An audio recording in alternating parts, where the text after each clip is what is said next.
RedWolf here, and today we're going to take a deep dive look into blasters in Star Wars Battlefront 2. Today's target is the initial weapon for the Assault class. While each era and faction have their own version, we'll be calling it the E11, which is the Empire's version, since I grew up on the original trilogy and all the stats for each starter weapon are the exact same. We'll be taking a look at the magazine size, rate of fire, damage, and how it drops off, cooling power, and accuracy. I'm going to link the trooper review for the class in the card that is now coming up on your screen. Before we get into all of that, make sure to hit that like, subscribe, and notification button so you don't miss when your favorite weapon is posted. New videos will be on Monday, Wednesday, Friday, and streams on Tuesdays and Thursdays. The streams will start at 8 p.m. Central. If you know anyone who's a stats guy or gal or person, everyone is welcome here. Share this with them, I'm sure they'll enjoy it. For the magazine size, the E11 has 25 rounds of continuous fire before you're forced to cool down. This is more than all other assault rifles, besides the CR2, which has 50. There is no modifications you can add to this weapon, so there's no way to increase the number of rounds available, unlike some of the other assault weapons. So once modifications comes into play, this does drop on the list,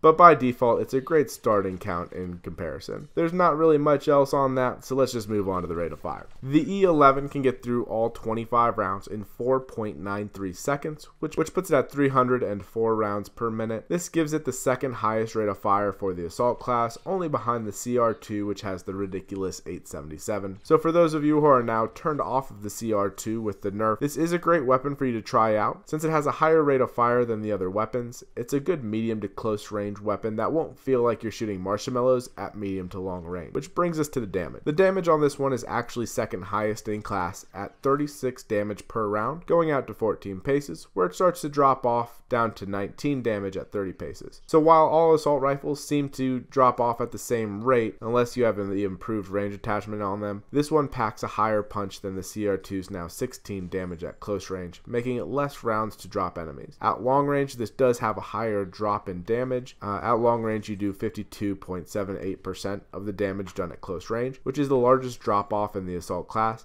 But even with that, it still has the second highest damage available, even at the longer range, so it's not that big of a deal. The E11 can do 182.56 damage per second at close range and 96.35 damage at long range per second, and will drop specialists in 3 round, assault or officers in 5, 4 if it's a headshot since it's actually like 4.08, and heavies in 6 rounds in close range. When you start pushing long range, it'll take 6 for specialists, 8 for officers and assault, and 11 for heavies. Again, there's no modifications on this weapon, so there's nothing that will make the damage any better or worse, like an ion shot or explosive shot, since it's basically just a take it or leave it weapon. When it comes to grouping and accuracy on this weapon, the recoil pattern goes straight up, regardless if you're aimed down sights or not. Granted, if you aim down sights, your grouping is tighter, but if you aim center mass like you should, unless you're god tier, you'll hit the head by the second or third shot. Like all weapons, if you do a controlled burst, the recoil won't be nearly as bad, hitting the head with every 2 to 3 shots.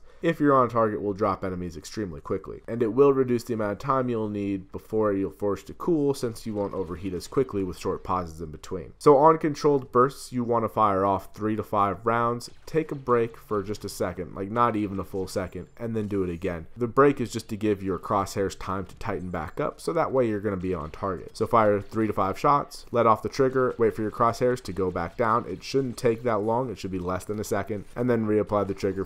When you do it, it should be pretty quick, and it will keep you on target with pretty much every weapon. When it comes to cooling, the fastest way, of course, is to do the manual cool, which will take 1 second, regardless of how many shots you fired. This seems to be consistent besides with heavies, and if you fire until you're forced to cool, it's not too bad since you'll hit the blue in 1.15 seconds and the gold in 2.08 seconds. If you fully let it cool after overheating, it's a rather long 3 seconds, but again, not nearly as bad as the heavy weapons, which can range up to 6 seconds. All in all, I've actually started using the initial weapon for the assault class as my go-to weapon since they nerfed the CR2. While the CR2 is still good at close range, I like to have reliability all the way up to medium range, which the CR2 no longer offers, but this weapon is definitely able to do. It does have a little bit more recoil, it feels like, or maybe it's just a recoil pattern I'm not used to, since I'm used to it going left and right primarily, besides just straight up and down. But this weapon is extremely good for those medium to longer range engagements that the CR2 used to be good at but isn't anymore. So in the comment section down below, let me know what weapon you're wanting to see next. If we have enough focus on one weapon in particular, I'll see what I can do to move it up. And if you only care about the class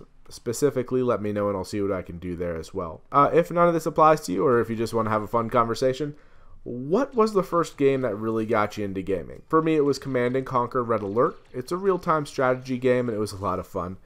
I always played as the Russians and would do infantry rushes on multiplayer. So for you who aren't familiar with real-time strategy, that's like your StarCrafts, Warcraft 3 type games. Command & Conquer if you're old. And I used to move my main base down to the enemies if it was a smaller map and then just build infantry and just rush them. I really love that game. I miss that one so much. If you like this video, make sure to hit that like and subscribe to the channel. I love having you guys here. If you're on the PlayStation, you can join my PlayStation community. It's RedWolf72ps4. When I do streams on Tuesdays and Thursdays, I will send out invites to the community. Unless, of course, we're playing Rainbow Six, then I'm going to take my primary squad. But if we're doing Battlefront, or any other game really, we'll pick anyone up. You can also find me on Twitter at RedWolf72ps4. Thank you all for watching, and as always, I will see you in game.